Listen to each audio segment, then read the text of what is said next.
People with IBS can have really sensitive nerve endings in their body and also have a disrupted gut-brain communication. IBS and SIBO patients are so unique, so I rarely use in the same method because nearly no one has the same problems. If your gut lining is damaged and leaks toxins, and if you are constipated, these toxins leaks, you are more likely to develop autoimmune and chronic diseases in the future.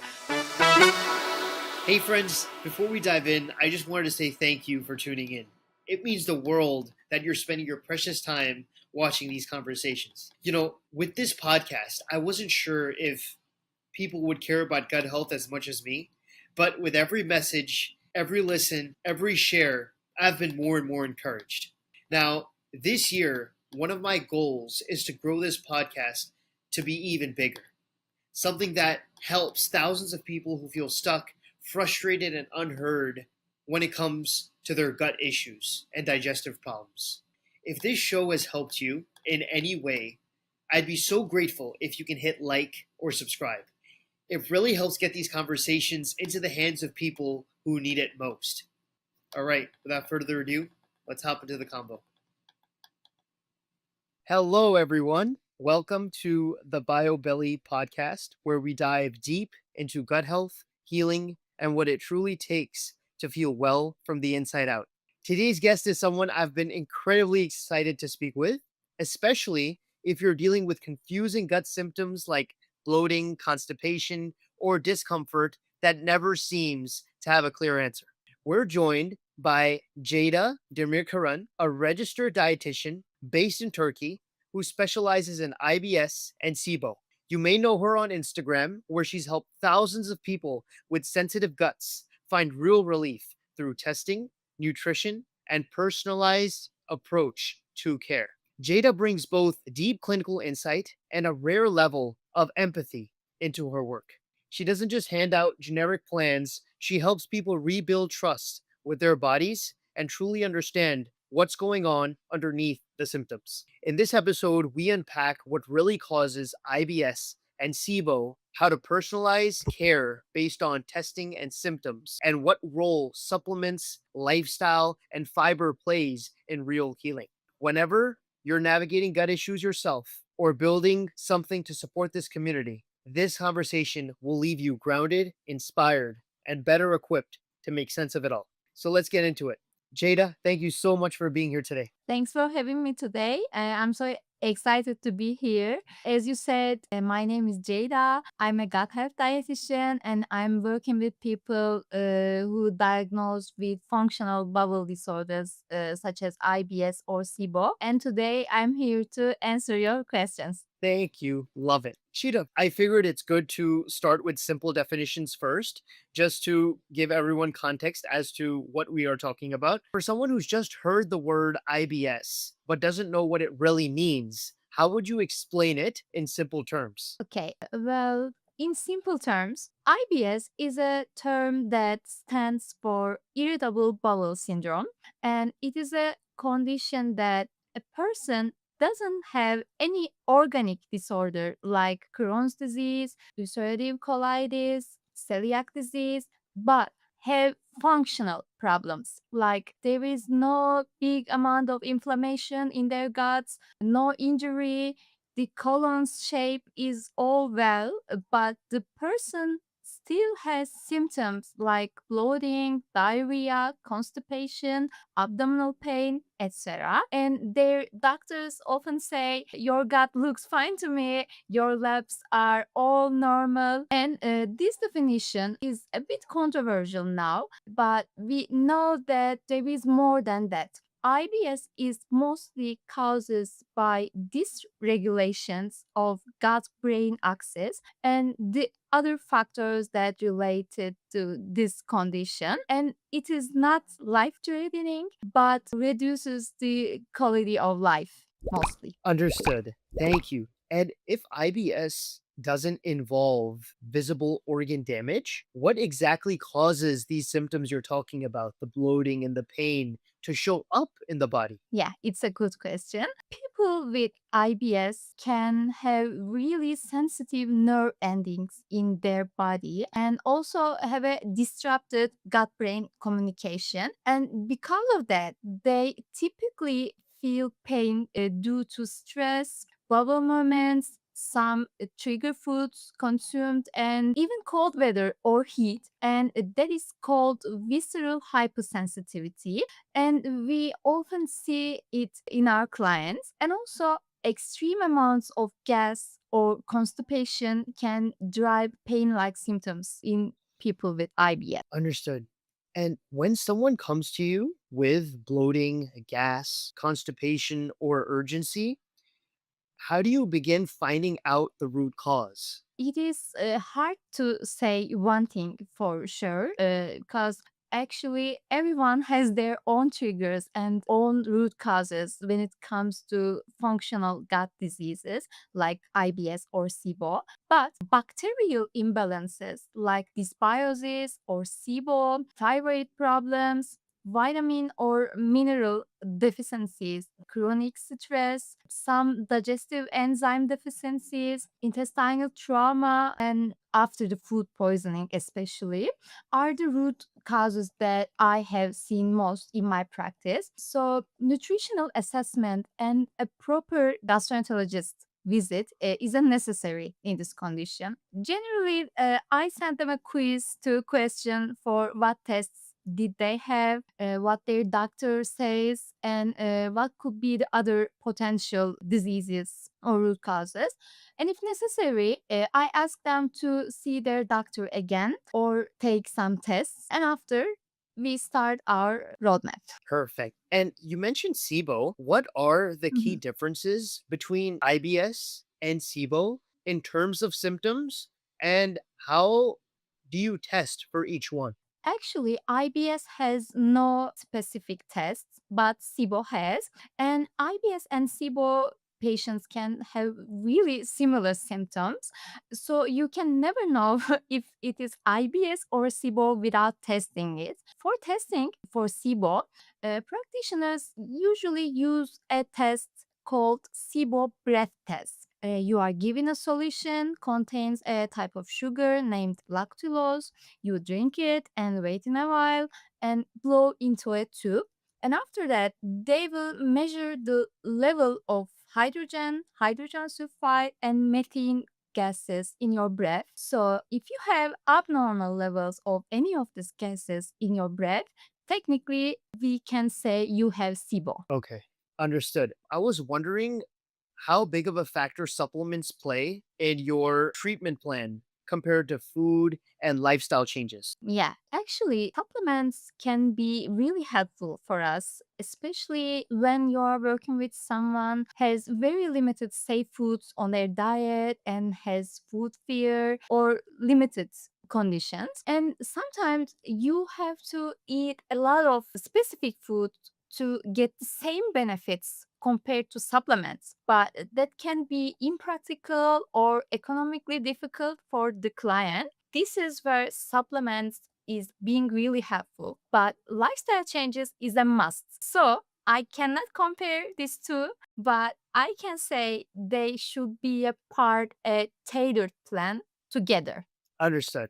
And specifically for the different health problems, whether it's IBS-C, IBS-D, or mixed type, do you use different supplement protocols? Absolutely. IBS and SIBO patients are so unique. So I rarely use in the same method because nearly no one has the same problems. But if it's IBS-D or IBS-M, it means mixed type, it is so important that to determine if the person has actual diarrhea or not, because so many people know their IBS type wrong. There is a condition named paradoxical diarrhea, and in this condition person has diarrhea but still feels like constipated.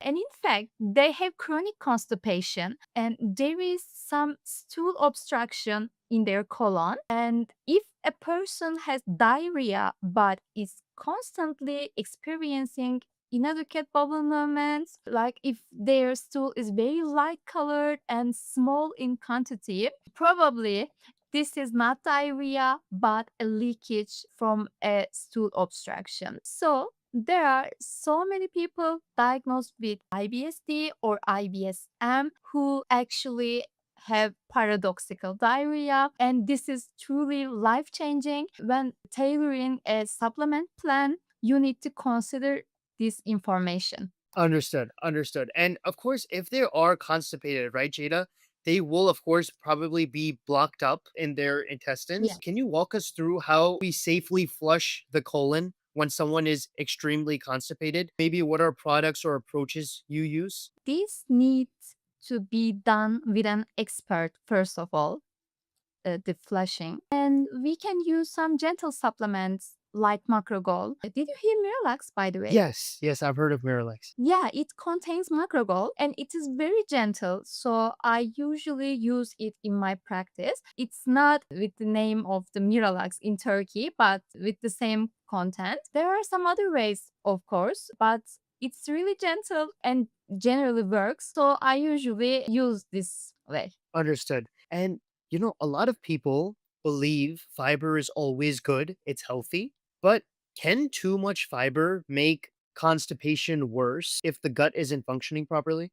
Of course, I mentioned the condition named paradoxical diarrhea. In situations like that, in chronic constipation, too much fiber can block the colon and make everything worse. And also in diarrhea, too much fiber, especially the insoluble fiber, really can mess up. Right, right. And, beyond just diet, there are a lot of non diet factors that I'm sure you have to consider when you are addressing a client and their IBS problems. How big of a role have you seen that stress has played in someone getting the IBS or GI issues in general?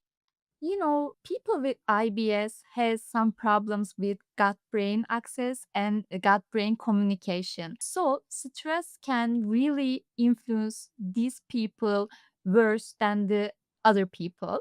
Having excessive stress in their everyday life, like having a toxic relationship, hard works, parenting, eating some Ultra, emotional right, eating, right. Hmm. or like having some alcohol, spicy foods, or skipping meals really can affect these people. And beyond the diet, you need to address these factors. A minute. Otherwise, you can try all you want, but you may not make any progress with the diet without all these. I do understand that dietitians have a very personalized touch when they're caring for their patients with IBS. However, I feel supplement brands, they don't have that same personalization. How do you think brands can do better in helping people with IBS and SIBO? I think they can communicate and collaborate with the experts beyond of the giving them a discount codes. Experts should be more involved in the production process, promotion process, and personalizing process. Without an expert guiding, supplements are waste of money and time mostly. And in terms of supplements, right, when you do prescribe them to your patients, do you often prescribe supplements with single ingredients? So, like only peppermint oil or only slippery Mhm. elm? Or do you also prescribe multi probiotic blends? Like so many different herbs, probiotics, prebiotics within all in one pill. I'm wondering what is better for you as a dietitian to prescribe, a single ingredient SKU or a multi-dimensional with all these different probiotics, prebiotics into a supplement? It depends. If patient is very sensitive, single ingredients works better mostly because especially herbs, can be irritating. Even if it's beneficial, can cause some kind of sensitivity or side effects for sensitive people. So you can really be careful. But if not sensitive, multiple ones work better in terms of economy and practically, because no one wants to take dozens of pills in Right. a day, Right. you know. Yes. And what are the most popular supplements that you enjoy giving to your patients, specifically for IBS-C and IBS-D? Peppermint oil is one of the ones that most popular and proven. But lately, butyrate, which is a fatty acid, and soil-based probiotics are my favorites. And also, fiber supplements are kind of my favorites. Especially the psyllium husk is one of the best proven and best works and less irritating ones. Understood. Now, Jada, actually, I wanted to now ask you a little bit, learn about how I can better build the brand we're envisioning with BioBelly. I actually wanted to start a brand that could better take care of IBS sufferers by empowering dietitians to have the best quality supplements to give them. I wanted to hear your thoughts about our first product, which is specifically for IBS-C. It's called Plop. It has four ingredients. For the probiotic, it has something called Bacillus coagulans. Mhm. It has, It's a soil-based probiotic. as you said, yes. And Mhm. for the fiber, it doesn't have psyllium husk, but it has another soluble fiber called partially hydrolyzed guar. Mhm. And for the laxative effect, it has something called magnesium citrate. And lastly, it has something called tributarin, which is a precursor to butyrate. Mhm. So I was wondering if I could get your take on that overall formulation. It sounds really good to me. My only concern would be that it should be used after treatment for people who are SIBO positive, not in the early stages. But if there is no SIBO or the bacterial overgrowth has been treated by their doctors, this formulation would be very successful in building a new flora for them. And of course, if used in effective doses. Love it. I don't know Yes. the doses now, but Yes. if it's effective, sounds really great. Yes. So I could tell you specifically the prebiotic, partially hydrolyzed guar. We have 5 grams per serving, 5 grams Mhm. of the fiber. And for the probiotic, Bacillus coagulans, we have Mhm. actually we used the branded version of Bacillus coagulans. It's called Unique IS2, Mhm. and we have 2 billion CFU of that probiotic. And after that, it's tributarin. I believe we have 2 to 300 milligrams of tributarin per serving. And magnesium Mhm. citrate, the study showed an effective but safe dose is from 200 to 400 milligrams. So we decided to go Mhm. at 250 milligrams for the Mhm. magnesium citrate. Okay, looks really successful But formulation. I love, thank you, Jada, that you told me about the stipulation of SIBO. Like, if someone were to have SIBO and they were introduced to more fiber, that would, of course, cause problems, as you said, because there is already a bacterial overgrowth. Yeah, it will probably feed the wrong bacteria in the gut. But if SIBO is treated, it will be really effective and safe to build a brand new flora. Got it. Got it. And Jada, that's actually the goal. Like the Mhm. goal is that the BioBelly brand, the supplements that we make, they are such that a dietitian, an expert dietitian like yourself, could very easily pick specific supplements that they like, meaning, okay, there is no SIBO, let's go with this product which has these four ingredients. But at the same time, we want to make a different line of products which are single ingredient, so that if you do feel that they are more sensitive, there's a more sensitive gut, that you can layer the supplements yourself, adjusting the dose to what you'd like. It will be really so much better like this. Got it. Got it. Yeah, that Sounds great. yeah, I think that is the goal. Like beyond the supplements also, BioBelly was thinking to solve the problem of, how some people who have IBS, they go to a gastroenterologist, they hear one thing, and they go to a naturopath, they hear one thing, and they go to a dietitian and they might hear something else. And sometimes Yes. what the advice they're given, it's conflicting, and so they don't know what to do. So beyond the supplement aspect of BioBelly, what we were envisioning to do is build a form of a platform where IBS sufferers can get connected to experts, but we also want to connect the experts themselves. So the gastroenterologists are speaking to the dietitians, who are speaking to the gut hypnotherapists, to be able to create a holistic solution for the IBS sufferer. Yeah, it sounds really great, and I think this is the most IBS sufferers needs a platform like this. Most of the advices on the internet is so confusing and it's not tailored. So platform like this can solve really these problems. Love it. Thank you. It is very, it makes, I really hope we could make something very special here. Glad to hear that.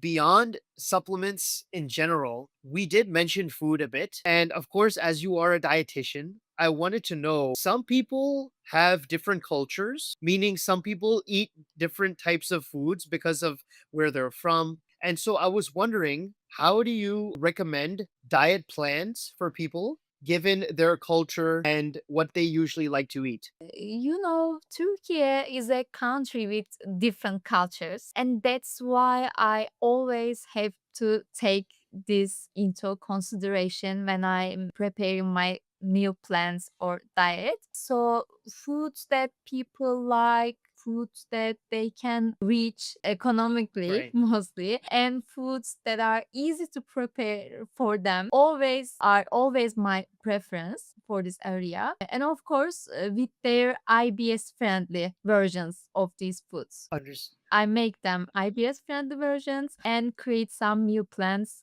based on their culture, economic situation, and uh, Preferences, what they like to eat? yeah, and cook skills. Right. I have heard of something called FODMAPs. And as you mentioned, IBS friendly solutions. I was wondering, when you do see a patient, right? How do you know if their issue is a FODMAP intolerance or Mhm. another issue like maybe food poisoning, a histamine intolerance? Mhm. Okay. The nutritional assessment and tests I do at the beginning of the process, helping me on this. When there are allergies, itching, rashes, and I can suspect histamine intolerance. And also, keeping a food symptom diary is very useful to understand what's going on, what's causing the problem. Is it FODMAPs or something else? You can understand better with this. And of course, with the proper nutritional assessment with the expert's eye. Understood. Mhm. As you mentioned, Mhm. the medications like Macrogol, these are laxatives, right? And of course, as effective as laxatives are in helping the body go, I feel like the difference we want to be as BioBelly from these laxatives is also have a gut healing benefit, a gut healing aspect. How important is it for our gut to heal and go on its own versus this use of laxative? So basically, your gut breaks down the foods you eat and absorbs the nutrients that support your body's functions and all of functions. So your thyroid function, your cognitive functions, how you feel, uh, how you sleep is all linked to your gut. And if your gut lining is damaged and leaks toxins, and if you are constipated, these toxins leaks, you are more likely to develop autoimmune and chronic diseases in the future. So you need to heal your gut and heal the gut lining so you will have an overall better health. Love it. Jada, thank you so much for all your time today. We learned so much about IBS, the correct approach from dietitians in terms of helping them with their lifestyle, the stress with supplements and proper diet. I really appreciate all your time. Thank you very much. Thank you so much. I enjoyed it.